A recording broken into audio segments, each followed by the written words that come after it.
Coming up, diesel versus petrol. Which fuel is right for you? Do not get this horribly wrong, because that will cost you thousands.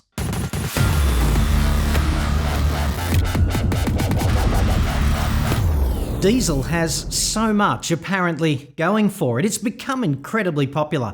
In the past 10 years, here in the great sun-drenched cultural sewer that we call Australia, diesel sales have actually gone ballistic. Diesel SUVs a four-fold sales increase in a decade. Diesel utes and light commercials up more than double. Businesses, governments and private punters are equally enamoured of diesel, it would seem. I'm John Cadogan, the Executive Director of Emotional Sensitivity here at autoexpert.com.au, the place where Aussie new car buyers save thousands on their next new cars, all magically without grabbing their ankles on that critical first date with a car salesman. Hit me up on the website for that.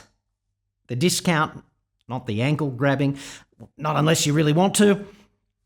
This report is an update. The market's moved on since the last time I covered this stuff, and the goalposts have actually shifted somewhat. For the record, I am neither for nor against diesel. I'm certainly not some diesel evangelist, nor do I hate it. Diesel's simply the right choice for some buyers in the market now, and it's quite wrong for others. There's overlap in the middle too, meaning there's a group of people out there, car buyers, of which you might be one, who could swing either way reasonably happily. So let's take the plunge.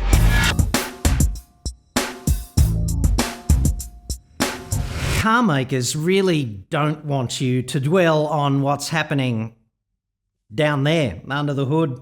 Just buy the damn car, would you? They're really not in the advice business. But diesel really is different down there. And here's what you need to know. Diesel powertrains are going to cost you more up front, usually around $2,500 more just for the engine in mainstream vehicles. And diesel delivers better fuel economy. If we do a typical apples for apples comparison here, you can buy a Hyundai Tucson Active in petrol or diesel. They're both 2-litre engines. The petrol drinks 23% more fuel during the combined cycle lab test, and that's pretty typical. The extra cost of the diesel is absolutely justified. The diesel engine is turbocharged, it has an extremely high-pressure fuel rail and a bunch of other high-tech hardware. Compared with the parts list for the typical alternative low-tech petrol engine, which is an Atmo multi-point injected dunger designed about 12 years ago. There are many exceptions to this though, like the Mazda CX-9 2.5 turbocharged direct injected engine. That's an outstanding high-tech petrol engine. The diesel engine makes more torque and therefore it requires a beefier driveline in order to cope. Sometimes the petrol comes in two-wheel drive while the diesel is exclusively all-wheel drive, which also ramps up the cost. Diesel is also more fuel efficient generally, for a few reasons, mainly because the combustion process is more efficient. The reason being, diesel tolerates greater compression inside the engine, and that allows it to expand over a greater range, and that gives you more efficiency. And although the energy density of the fuels per kilo is about the same, diesel is a little denser than gasoline, so there's a bit more energy in every litre of diesel. The upshot of that is if you can drive around 800 kilometres on a tank of petrol, you'll achieve more like 1,000 kilometres on a tank of diesel, ballpark estimate. And that means A, incremental savings over time, B, overall fewer refuelling stops, and we all know how uplifting they are, shooting the shit with Apu, 3-for-1 Snickers offer today only. Do I look like I'm wasting away? Blank stare in response every time. I always enjoy that. Oh, and C, you'll enjoy more cruising range if you visit remote areas. And in those situations when it's a long way between refuelling options, diesel can be a real plus. Diesel is often the safer choice for remote area travel too, especially if you need to carry additional fuel to make it between fuel stops. The main reason is the flash point. A flash point is the lowest temperature at which the fuel will spontaneously evaporate in air to form a flammable mixture. For petrol, that temperature is minus 43 degrees C. And for diesel, the flash point is higher than plus 52 degrees and sometimes as high as 96 degrees, depending on the specific chemistry. That means you have to be really careful manually refueling with a gasoline, right? And the vapour is extremely dangerous, even if it's freezing outside. A minor spark, even static electricity, will set it off. Diesel, on the other hand, is very safe to handle for remote refueling in most environments. It's very rare for the ambient temperature to exceed the flash point. The risk with petrol is absolutely significant at a fuel station too, but there are very good systematic protections in place against things like static electricity. Still, static electricity remains the number one cause of fuel station fires, statistically rare though they are. Terrorists everywhere today know these facts. Diesel is simply not a good choice for the improvised incendiary device, except of course for the intended victims.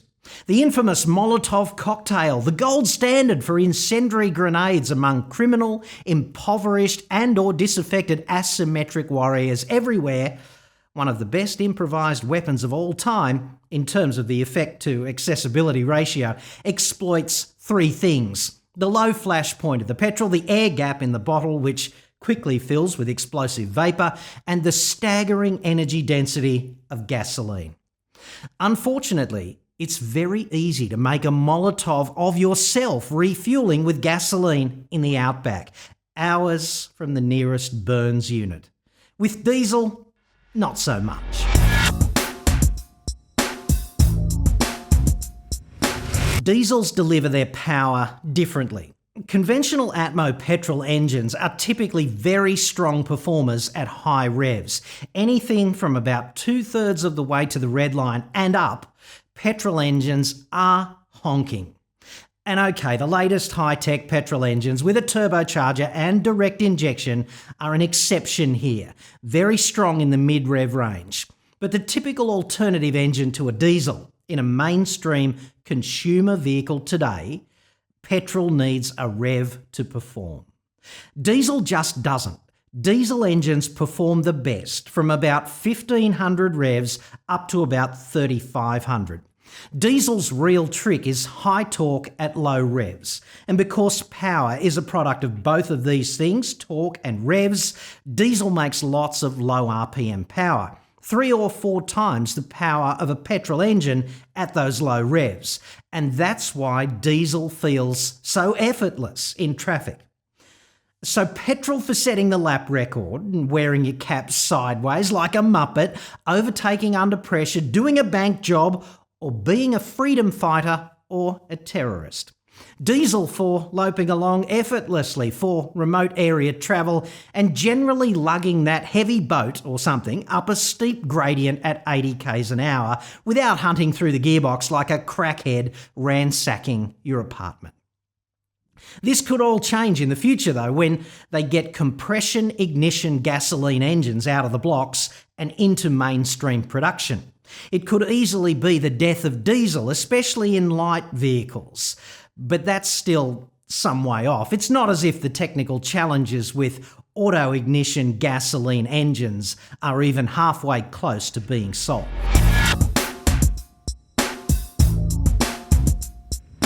Today, diesels also have a few pretty significant disadvantages, starting with public perception. When Volkswagen pulled its pants down unexpectedly and so publicly about 18 months ago, globally revealing how small its genitals really were, even on a warm day, in inverse proportion to its ego and hubris. They essentially conducted the world's most effective anti-diesel marketing campaign. So well done there, you megalomaniacal German retards. Essentially, we all got a worldwide unintended public awareness campaign for NOx. oxides of nitrogen, a collection of dangerous poisonous exhaust gases caused when there's too much oxygen, not enough fuel, and the temperature is a bit too high in the combustion chamber. Good for engine performance, bad for human health. NOx is at the epicenter of the Dieselgate scandal. Hitler would have been so proud. Diesels are quite predisposed to the production of NOx. Petrol's not immune, just not as predisposed. The other problem with diesel is carbon nanoparticles in the exhaust. These are essentially the wrong size for human health. They get into your lungs, they cause cancer, and they open the door to cardiovascular disease generally. In perspective, there's plenty of bad shit in petrol exhaust as well. Let's not be kidding ourselves in any way that it's halfway healthy or clean.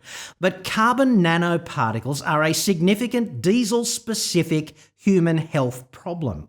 So if you're an engine designing combustion and combustion propeller head working in some car maker's R&D centre, if you go too hot and too lean, you produce too much NOx. If you go too cold or too rich, the exhaust overproduces carbon nanoparticles. You're essentially looking for the Goldilocks mixture all the time. And even then, you still have to catalyse the shit out of the inevitable NOx in the exhaust. That's what a catalytic converter does, in part, and you still have to trap dangerous carbon nanoparticles. And that's what the dreaded DPF, the diesel particle filter, does.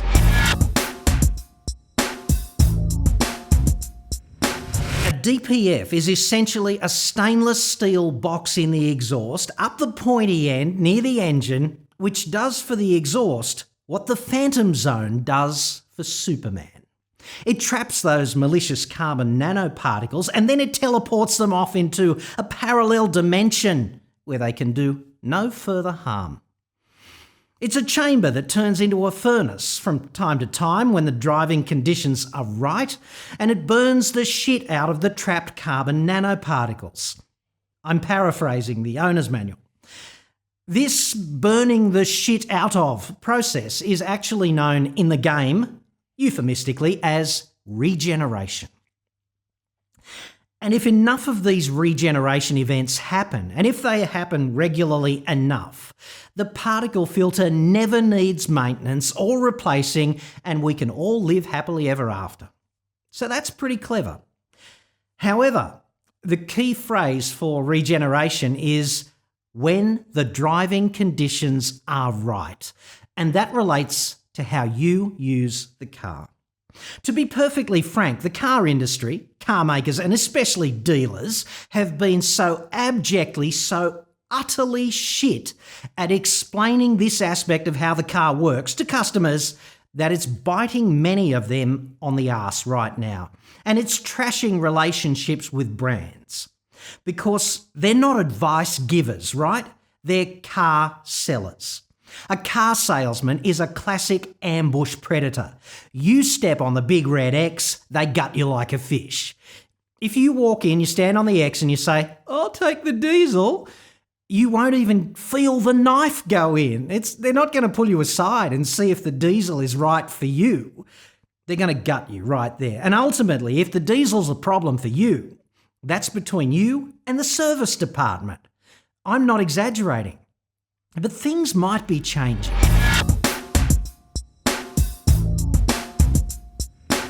Subaru has started getting diesel customers to sign a form called a Vehicle Pre-Qualification Sales Process Disclaimer. What a mouthful. It basically explains that regeneration can only occur above 60 k's an hour, between 1800 and 2500 RPM, and only in 4th, 5th or 6th gear, and you need to drive, quote, regularly like that. As if that doesn't kind of spell it out, the form goes on. Urban driving at light throttle typically will not meet the foregoing parameters, and so with this type of continual driving, the DPF is unable to clean itself and can consequently become blocked. If this happens, it may be necessary to replace the DPF at significant cost. Australia finally embraced the complete Euro 5 exhaust emissions standard in late 2016. The upshot of that is that all new diesels now come with particle filters. And the upshot of that is if you can't or won't or don't go out on the highway, say, every 300 k's, which is about once a week for average cars, and if you can't drive for, half an hour at free-flowing highway speeds, to allow the DPF to do its kooky high-temperature phantom zone at the stake-burning voodoo, you better buy the petrol. Common questions I get asked about DPFs. Can I trick them into thinking you're on the highway by, for example, revving the tits off the engine in second or third gear all the way to the office? I actually had a guy ask me if that was a viable alternative. I sincerely hope he went back on his meds. No, you can't actually do that. You have to do the driving. Also, you can't remove your DPF. Just cast it aside and join up the pipes. Neat fantasy, but it doesn't quite work that way in practice. Apart from being illegal and apart from the ethical questions about pumping the carcinogens out there for the sake of one's own narrow-minded convenience, the engine control software needs input from the DPF to make the car go. And if it doesn't get that input, it's basically Chernobyl down there, April 26, 1986, all over again. So that's bad. And that brings us to you being in that confronting position at the dealership where they say, mate, your DPF's rooted, that'll be $7,000.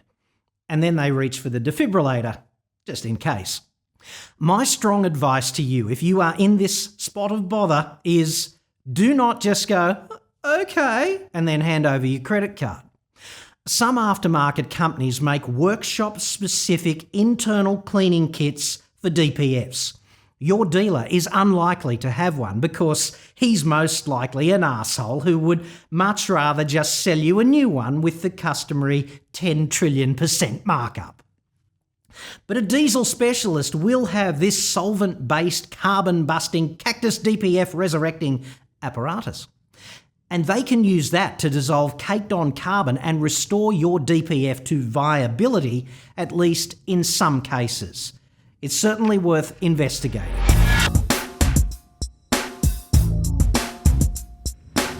Moving on, there's this urban legend that diesel maintenance costs are higher. And this is generally bullshit. If they are higher, it's slight and certainly not enough to worry about. In fact, when you factor in the acquisition cost, the finance, the fuel, the resale value, and the scheduled maintenance costs, it's way too close to call. In terms of overall vehicle ownership, petrol and diesel will cost you about the same over the average 3 to 5 year ownership term. One of the things that is a lot more expensive though in a modern diesel is repairs. The fuel delivery hardware in particular is shockingly expensive to repair or replace. Fuel rails in modern diesels operate at insane pressures, typically 2,000 atmospheres. Yeah, I know, 2,000. And the pumps and injectors are complex precision parts. Repairs are extremely expensive and perhaps the best way for you to experience this, to the delight of the service department, is unwittingly to put petrol in a diesel vehicle. The high-pressure pumps use the diesel fuel that flows through them for lubrication. And petrol's a really good fuel, but a really shit lubricant.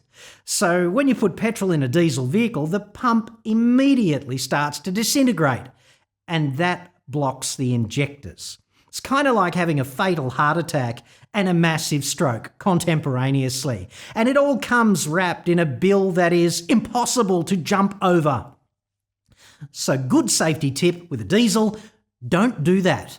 Misfueling is an epic mistake, and don't economise by skipping on any of the regular scheduled services.